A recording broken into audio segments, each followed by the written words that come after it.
Vous écoutez Danny Dissek.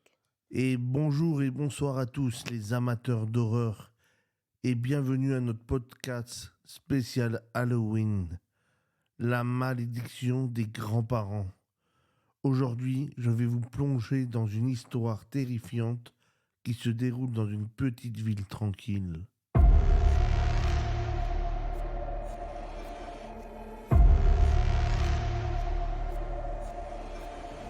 Notre histoire commence avec une famille ordinaire, les Johnson. Marie et John, un couple aimant, décident de rendre visite aux grands-parents de leur enfant pour les vacances d'Halloween.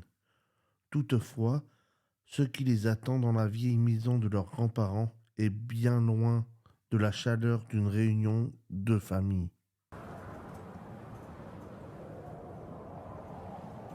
Les grands-parents, Edna et Herbert, n'avaient pas vu leur petit enfant depuis des années. À leur arrivée, quelque chose semblait différent. Les enfants, Emily et Michael, ressentaient une étrange atmosphère, oppressante. Edna et Herbert semblaient obsédés par d'étranges rituels et parlaient de sombres secrets de famille. Cela a mis la famille Johnson mal à l'aise, mais ils ont choisi de ne pas y prêter trop d'attention.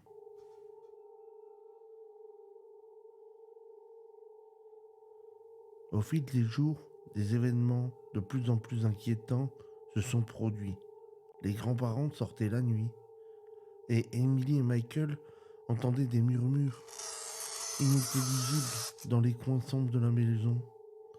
Un matin, Marie a découvert un vieux journal caché dans la bibliothèque, révélant une malédiction ancestrale qui pesait sur la famille.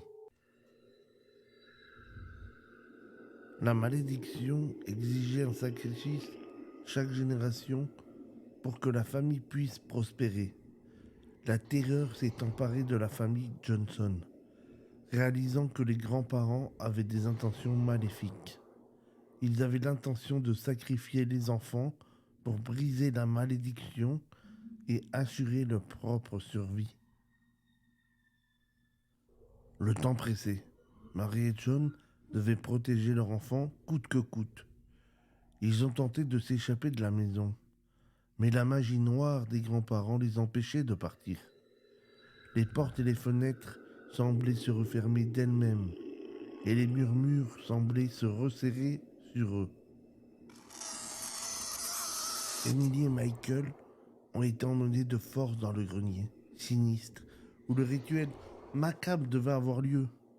Des bougies noires créaient des ombres dansantes sur les murs délabrés, et des symboles sinistres étaient dessinés sur le sol en craie rouge.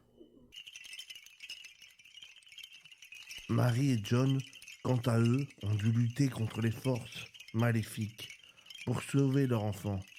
Ils ont trouvé un vieux grimoire caché dans la bibliothèque, contenant des sortilèges anciens qui pourraient contrer la magie noire de leurs grands-parents. Alors que les bougies vacillaient et que les ombres semblaient se resserrer autour d'eux, Marie a commencé à réciter des incantations pour contrer le rituel des grands-parents. La confrontation entre le bien et le mal atteignait son apogée, avec des éclairs d'énergie sombres jaillissant des mains d'Edna et Herbert. Finalement, grâce à la détermination de Marie et John, la magie noire des grands-parents a été brisée. Les grands-parents épuisés ont perdu leur emprise sur Emily et Michael. La famille Johnson a réussi à fuir le grenier alors que la maison tremblait et que des hurlements effroyables retentissaient. La famille a réussi à s'échapper de la maison alors qu'elle s'effondrait. Ils ont couru vers leur voiture, leur souffle court, tandis que la maison des grands-parents disparaissait dans une explosion de flammes et des ténèbres. Voulez-vous connaître le dénouement de cette histoire cauchemardesque ? Eh bien, Marie et John ont réussi à protéger leur enfant et à briser la malédiction qui pesait sur leur famille. Ils ont déménagé loin de cette petite ville et ont trouvé la paix. Mais les cicatrices de cette expérience les hanteront à jamais. Voilà, c'est tout pour notre épisode spécial Halloween, la malédiction des grands-parents. J'espère que cette histoire vous a donné des frissons et que vous allez la partager avec vos amis pour créer une ambiance terrifiante lors de cette fête des morts. Et bien voilà, j'espère que ça vous a fait plaisir. Donc pour cette spéciale d'Halloween, je voudrais aussi vous expliquer d'où viennent les origines d'Halloween.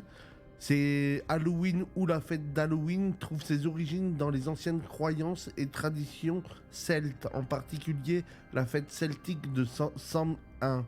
Samhain était célèbre à la fin de la saison de récolte vers la fin octobre et marquait le début de la saison sombre de l'année. Les Celtes croyaient que pendant cette période, le voile entre le monde des vivants et le monde des morts devenait plus mince, permettant aux esprits de traverser dans le monde des vivants. Lorsque le christianisme s'est répandu en Europe, de nombreuses fêtes païennes ont été assimilées ou transformées en célébrations chrétiennes. La fête catholique de la Toussaint, qui honore tous les saints, a été fixée au 1er novembre, tandis que la veille de la Toussaint est devenue, comme sous le nom de All Hallow Eve, la veille de tous les saints, qui a finalement évolué pour devenir Halloween. Lorsque l'immigration européenne a apporté ces traditions en Amérique du Nord, elles se sont mélangées à d'autres coutumes et ont évolué pour devenir la fête d'Halloween telle que nous la connaissons aujourd'hui. Halloween est maintenant associé à la décoration de citrouilles, aux costumes effrayants, à la collecte de bonbons et d'autres activités liées à l'occulte et au surnaturel. Elle est célèbre le 31 octobre de chaque année. Voilà, restez vigilants, chers auditeurs, et n'oubliez pas que le mal peut se cacher partout, même au sein de votre propre famille. Joyeux Halloween!